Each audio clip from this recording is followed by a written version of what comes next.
अरे मेरे भाइयों, ना तो कलेक्टर को बुलाओ। अरे कलेक्टर का रास्ता मैंने समझौता में कर दिया। लो कमेटी वालों, ये लड़ाई कोई राजनीतिक नहीं है, ये लड़ाई घर बचाने की है। हुड्डा साहब ने एक सुर्रिया छोड़ दिया था कि डिलीवरी होने वाली है, डिलीवरी रोकनी है।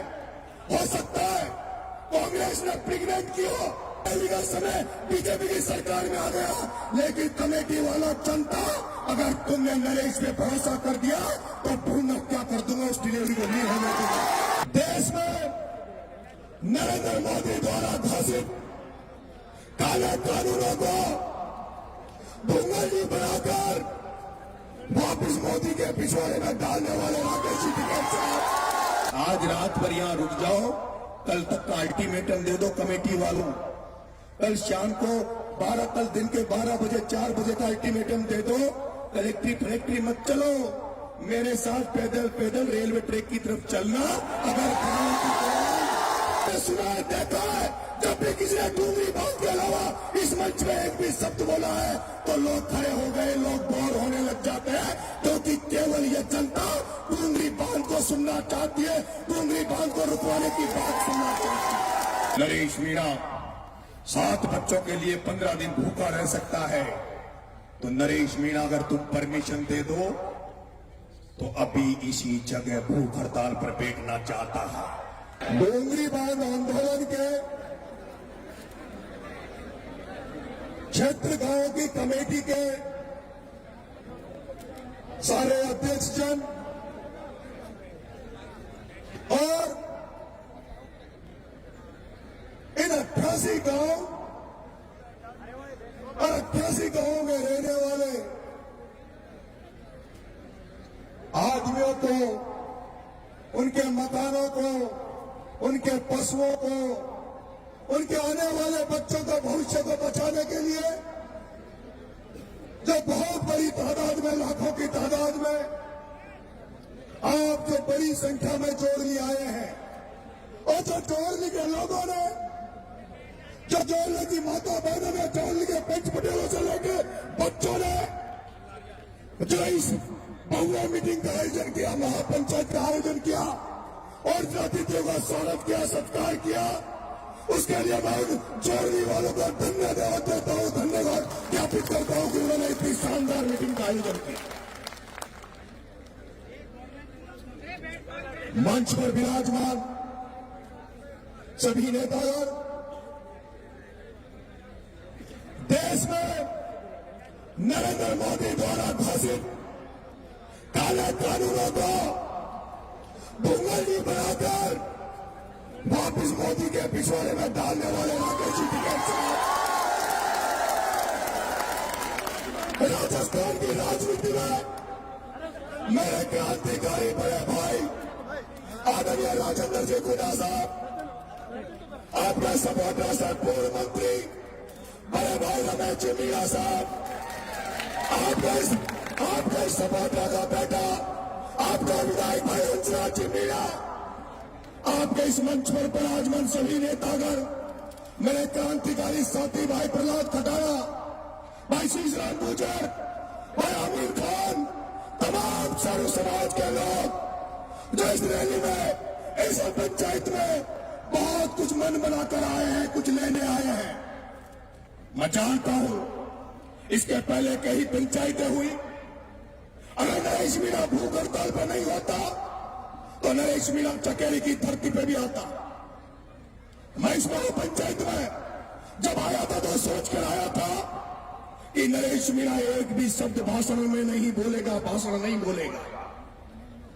मेरे बड़े भाई रमेश जी मीणा ने बहुत ही काम की बातें कही, भाषण थोड़ा लंबा हो गया था, वक्ता ज्यादा थे, बोलने वाले ज्यादा थे, इसलिए, लेकिन उन्होंने बहुत काम की बात कही थी कि यहां ये जो लोग आए हैं, मैं तुमसे पूछना चाहता हूं, मेरी माता बहनों, तुमसे पूछना चाहता हूं, क्या तुम लोग जो पिछली महापंचायतें हुई उसमें जिस तरह से भाषण सुनने गए, नेताओं के भाषण तुमने सुने, क्या इस महापंचायत में भी केवल भाषण सुनने आए हो क्या? वो लोग हाथ खड़ा करें, वो लोग हाथ खड़ा करें जो केवल भाषण सुनने आए हैं। भाषण सुनने नहीं आए ना, मुझे पता था। मैंने राजस्थान की राजनीति में उस आंदोलनकर्ता किरोड़ीलाल मीणा का आंदोलन देखा। मैंने राजस्थान की राजनीति में उस सामाजिक क्रांति का प्रणेता कर्नल भैंसला का आंदोलन भी मैंने बहुत नजदीकी से देखा है, और उन आंदोलनों को मैंने नजदीकी से देखा। मैंने मीणा का आंदोलन बहुत नजदीकी से देखा। मैं देखता हूं जब कई आंदोलन होते हैं, मैं देखता हूं जब कई आंदोलन होते हैं, और आंदोलनों में बार बार पंचायतें बुलाई जाती है, बार बार मीटिंगें बुलाई जाती है, बार बार लोगों को पीले चावल बांटे जाते हैं, तो जनता के मन में एक भाव आ जाता है, भाव यह आ जाता है कि ये लोग आंदोलन के लिए लड़ाई नहीं लड़ रहे, ये तो केवल रोटियां सेक रहे हैं, इनको तो केवल अपनी नेतागिरी करना है। मुझे लगता है इस आज की धरती पर जब आप 11 बजे से यहां बैठे हो और एक भी आदमी हिल नहीं रहा, मेरी माता बहनों को रोटी बनाने का टाइम हो गया, उनको चूल्हा जलाने का टाइम हो गया, अंधेरा होता आया, सूरज ढलने लग गया, लेकिन मेरी माता बहनें इस मकसद के साथ यहाँ बैठी है, हजारों पटेल, हजारों युवा इस मकसद के साथ यहाँ बैठा है कि आज कोई न कोई निर्णय इस महापंचायत में होगा, कोई न कोई फैसला इस महापंचायत में होगा।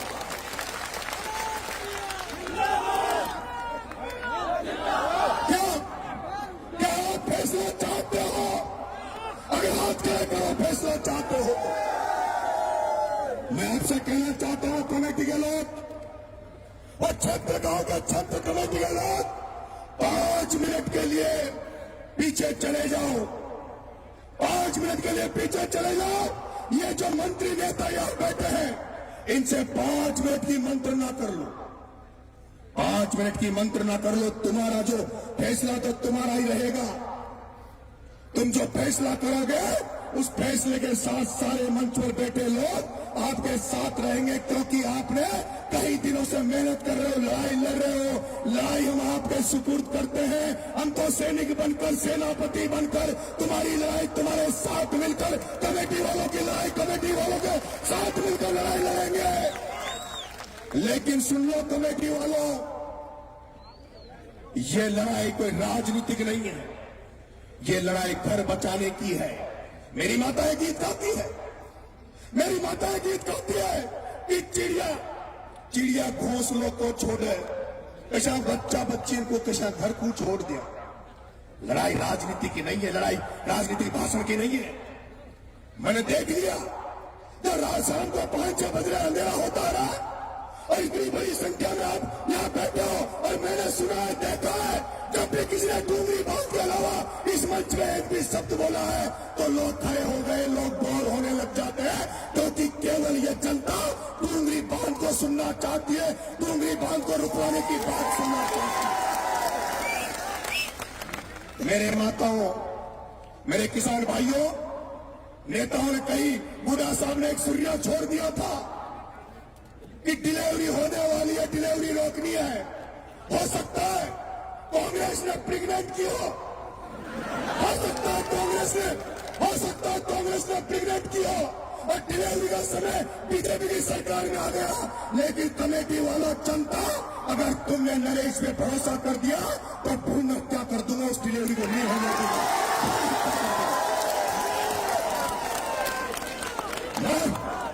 मैं कह रहा हूं, ना तो या कलेक्टर को बुलाओ, अरे मेरे भाइयों, ना तो कलेक्टर नहीं को बुलाओ।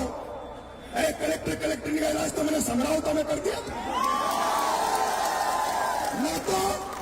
ना तो कलेक्टर नहीं को बुलाओ, ना मुख्यमंत्री से कुछ मांगो, ना सवाई माधोपुर में कलेक्टर घेराव को चेतावनी दो। मैं कहता हूं, अगर तुम आज रात भर के लिए यहां रुक गए, अगर तुम सोचते हो, तुम जानते हो, क्योंकि मैंने देखा इन 88 गांव में लड़कियां लेने वाले तो आ रहे हैं पर लड़की देने वाले नहीं आ रहे। लड़कियां लेने वाले तो आ रहे हैं लेकिन लड़की देने वाले नहीं आ रहे। उनको पता है कि हम इनको लड़की दे भी देंगे तो हमारी लड़की का क्या भविष्य होगा, उसका लड़की का ससुराल कहाँ होगा। अभी तो चोरली में है, अभी तो डूंगरी में है, अभी तो भूरी पहाड़ी में है। पता नहीं उस बेटी को कहाँ जाकर बसना पड़ेगा। पता नहीं मध्य प्रदेश जाना पड़ेगा या उसको डूंगरपुर जाना पड़ेगा, रेगिस्तान में जाना पड़ेगा। मैंने देखा है जब आंदोलन हुआ पहले किरोड़ीलाल फैसला ने रेलवे ट्रैक जाम किया तो इतने लोग नहीं थे जितनी तादाद में आज आप लोग यहाँ बैठे हो। मैं तो आपसे कह रहा हूँ, ज्यादा लंबा भाषण नहीं दूंगा। मैं आपसे ये कह रहा हूँ, नरेश मीणा खुद की गारंटी ले रहा है। नरेश मीणा, राजेंद्र गुडा और मेरे साथ आए हुए क्रांतिकारी साथी, जब नरेश मीणा 7 बच्चों के लिए 15 दिन भूखा रह सकता है तो नरेश मीणा अगर तुम परमिशन दे दो तो अभी इसी जगह भूख हड़ताल पर बैठना चाहता है। इसी जगह डूंगरी बांध के लिए, सुनो मेरी बात, मेरी माता बनो, उस दिन को सोचना। अरे सोचो, उस गाजा को देखो, उस यूक्रेन को देखो, जिस गाजा पे इजराइल रोज बम फेंक रहा है, उस गाजा पे लोगों को रोज मार रहा है, लेकिन वो गाजा वाले अपनी धरती नहीं छोड़ रहे, अपने घर वालों को नहीं छोड़ रहे, वो जाने दे रहे। मैं कहना चाहता हूँ, कितने लोग यहाँ ऐसे हैं जो हाथ खड़े करना, जो इन बच्चों को बचाने के लिए लाठी खा सकते हैं। कितने लोग ऐसे हैं जो इस जमीन को बचाने के लिए जेल जाने के लिए तैयार हैं। कितने लोग ऐसे हैं जो इस जमीन को बचाने के लिए, आने वाले बच्चों के भविष्य को बचाने के लिए अपनी जान पर अपनी गोली खा सकते हैं, वो हक करेंगे। मैं तुमसे कह रहा हूं, मैं अभी मेरा मन कर रहा है कि मैं इसी जगह भूख हड़ताल पर बैठूं और तमाम लोग रुक जाइए। मैं तमाम लोगों से निवेदन कर रहा हूं, जब हजारों लोग भूखे मर जाएंगे तो नरेश मीणा के मर जाने से क्या फर्क पड़ेगा। और मैं आपसे निवेदन कर रहा हूं, सुन लीजिए, जो कमेटी फैसला करेगी वो कमेटी करेगी, उसके बाद मैं फैसला लूंगा। लेकिन मैं मेरी मन की बात बता रहा हूं, आंदोलन रोज नहीं चलेगा, रोज महापंचायती नहीं होगा। कलेक्ट्री का घेराव करके क्या कर लोगे तुम? क्या है कलेक्ट्री है क्या? मैं नरेश मीणा, अगर तुम मुझे ही नेतृत्व दे दो या कमेटी वालों मेरे से पूछ लो, कल भजनलाल के मंत्रियों को ला दूंगा यहाँ,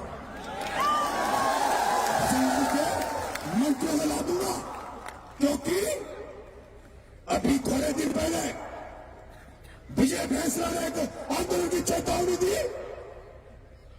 संख्या बहुत कम थी, लेकिन सारे गृह मंत्री मंत्री सब चले गए थे। आज अगर तुम लोग रात भर यहां रुक जाओ मेरे साथ, आज रात भर यहां रुक जाओ, कल तक का अल्टीमेटम दे दो कमेटी वालों, कल शाम को कल दिन के 12 बजे 4 बजे का अल्टीमेटम दे दो, कलेक्ट्री फैक्ट्री मत चलो, मेरे साथ पैदल रेलवे ट्रैक की तरफ चलना।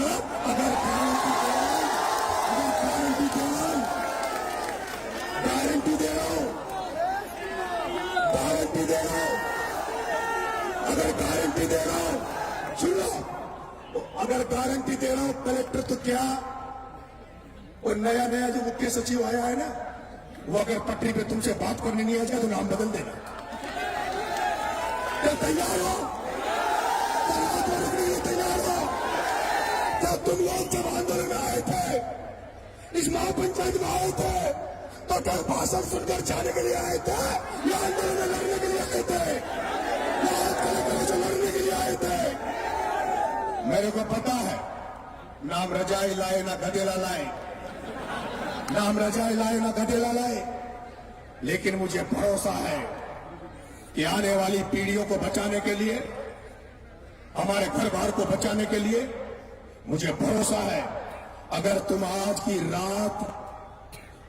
रात इस जगह रुक गए, आज की रात इस जगह रुक गए और कल मेरे साथ ऐसे 500 ही रुक जाओ, क्योंकि नरेश मीणा तो अकेला ही संग्रामों में भारी पड़ गया था, अकेला ही भारी पड़ गया था। अगर 500 भी रुक जाओगे तो डूंगरी बांध को रद्द करने की गारंटी लेता हूं, लेकिन बार बार महापंचायतें बुलाओगे, बार बार कलेक्टर का घेराव की रणनीतियां बनाओगे, तो ये जो नेता ने जो मंच पे लड़ रहे हैं, ये तुम्हारे आंदोलन को खत्म कर देंगे। इसलिए जोड़ली वालों, तुमने सेवा तो खूब की, दूध भी पिलाया, लेकिन मैं आपको विश्वास दिला रहा हूं जोड़ली वालों, आज की रात नरेश मीणा के साथ ये सारे लोग भूखे रहेंगे। आज की रात तुमसे रोटी नहीं मांगेंगे और आसपास के गांव वालों से कह दो कल पूरी सब्जी की व्यवस्था कर ले, कल रेलवे ट्रैक के नजदीक चलेंगे। पहले तो यहां से रेलवे ट्रैक तक चलेंगे, लेकिन चढ़ेंगे नहीं, लेकिन पटरी पे चढ़ेंगे नहीं, पहले पटरी के नीचे बैठ जाएंगे, फिर थोड़ा वो इंतजार करेंगे और फिर कोई नहीं आया तो अब इस बात से कमेटी बात कर ले, अगर कमेटी सहमत है नहीं है तो बता दे, क्योंकि सबके शादी ब्याह है, लेकिन सब छोड़ देंगे। 25 तारीख को तारीख है, वो भी छोड़ देंगे। और मुझे तो आपको मैं बता दूं, मेरा तो पूर्वी राजस्थान के जो युवाओं ने, साथियों ने जो 25 साल मुझे जिंदा रखा राजनीति में या सामाजिक जीवन में, मेरा तो एक कर्जा उतारने आया हूं। अगर तुम्हारे डूंगरी बांध वालों, तुम्हारे आने वाले बच्चों के लिए, तुम्हारे घरों को बचाने के लिए, तुम्हारे मकानों को, गांवों को बचाने के लिए नरेश को प्राण देने पड़े तो प्राण दे देगा, पीछे नहीं हटेगा। और 2 लाइनों के साथ अपनी बात को खत्म करूंगा। कमेटी वालों 5 मिनट जरूर बात करना, क्योंकि ये लोग मेरे को लगता है कुछ लेकर जाना चाहते हैं यहां से। फूल बनकर जो जिया उसको यहां मसला गया, आदमी को फौलाद के सांचे में ढलना चाहिए, और छीनता हो कोई हक अगर अधिकार अगर आपका, तो आंख से आंसू नहीं सैलाब बरसना चाहिए, सैलाब बरसना चाहिए। आंखों में सैलाब ले लो, आंखों में सैलाब ले लो, हाथों में लठ ले लो, हाथों में चेहरा पकड़ लो, चेहरा, और हाथों में लठ पकड़ लो। मेरी माता बहने तैयार हो जाओ, कल तक का इंतजार कर लो, 7 दिन 15 दिन आगे मत खिसकाओ, पदसाबी तय कर लो। मेरी गारंटी, अगर तुम्हें कल मंत्री आकर तुम्हारे सामने खाका नहीं रख दे, क्या प्लानिंग नहीं रख दे, अरे सरकारें हम बनाते हैं, सरकारें बनाने वाले हमें, डूंगरी बांध तो क्या, डूंगरी बांध बनाने वाली सरकारों को ही उस बांध में गाड़ देंगे, पर ईंट नहीं रखने देंगे। ये मैं वादा कर रहा हूं। राम राम।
अरे मेरे भाइयों, ना तो कलेक्टर को बुलाओ, अरे कलेक्टर का इलाज तो मैंने समझाओ तो मैं कर दिया। लो कमेटी वालों, ये लड़ाई कोई राजनीतिक नहीं है, ये लड़ाई घर बचाने की है। हुड्डा साहब ने एक सुर्रिया छोड़ दिया था कि डिलीवरी होने वाली है, डिलीवरी रोकनी है। हो सकता है कांग्रेस ने प्रेग्नेंट की हो, डिलीवरी का समय बीजेपी की सरकार में आ गया, लेकिन कमेटी वाला जनता, अगर तुमने नरेश पे भरोसा कर दिया तो भ्रूण हत्या कर दूंगा उस डिलीवरी को नहीं होने दूंगा। देश में नरेंद्र मोदी द्वारा घोषित काले